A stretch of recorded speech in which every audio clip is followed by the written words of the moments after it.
আজি মই বনাবলৈ লৈছোঁ থেকেৰা আৰু ভাঙন মিৰিকা মাছ। এই থেকেৰাখিনি প্ৰথমতে পানীত অকণমান তিয়াই দিলোঁ।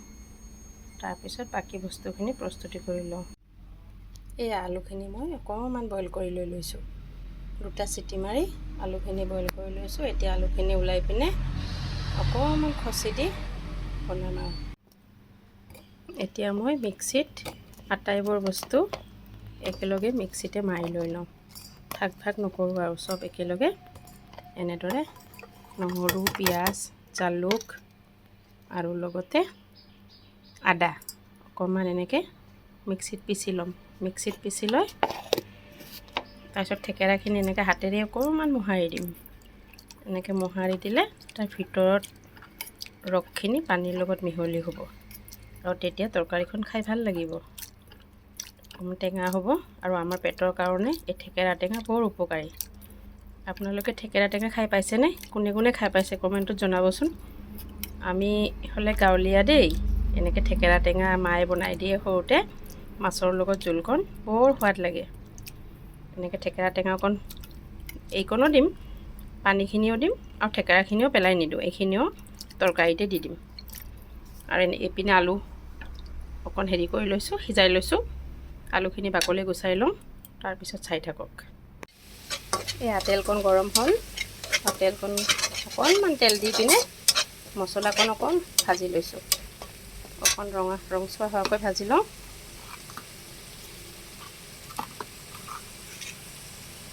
তাত জোখমতে নিমখ, হালধি অকণ দি লওঁ।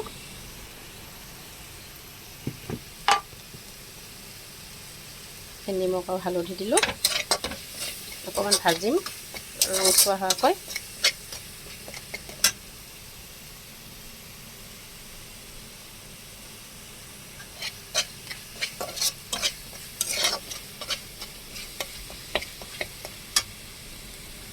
এতিয়া মই এয়া সিজাই থোৱা আলুকণ ইয়াতে ঢালি দিলোঁ।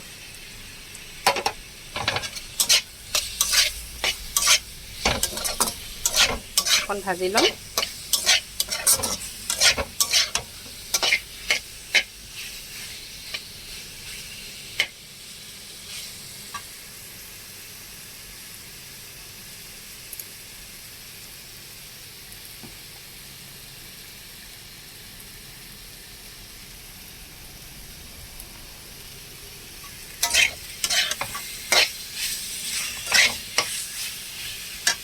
এই আলুকণ অকণমান ভাজি লৈ তাৰ ওপৰতে থেকেৰা আৰু পানীখিনি দি দিলোঁ।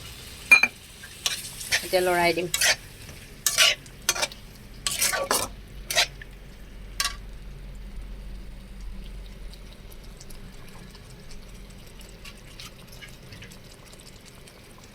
অকণ ঢাকনিটো মাৰি দিওঁ, বস্তুখিনি সিজি লওক। ঢাকনখন খুলি চাওঁ, হৈছে প্ৰায়। আলুকণ ধুনীয়াকৈ ভাজি লোৱা হৈ গ'ল, লগত থেকেৰাখিনিও গোন্ধটো নাইকিয়া হৈ গ'ল। এতিয়া মই ইয়াত অকণ পানী দিম।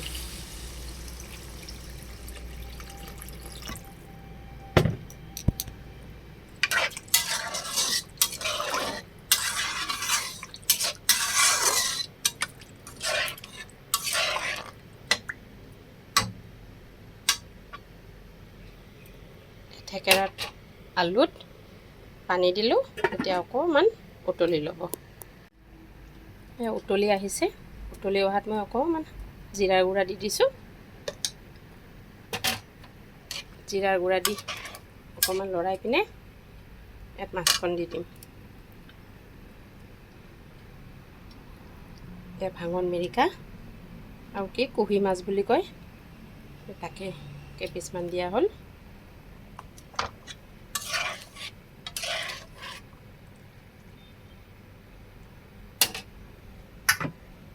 এতিয়া অকণমান ঢাকি দিম আকৌ। ভালকৈ উতলিলে হৈ যাব আৰু। এয়া মোৰ থেকেৰা মাছ আৰু আলু দি পিনে মাছৰ জোলকণ হৈ গ'ল। এতিয়া আপোনালোকে জনাবচোন কেনেকুৱা হৈছে।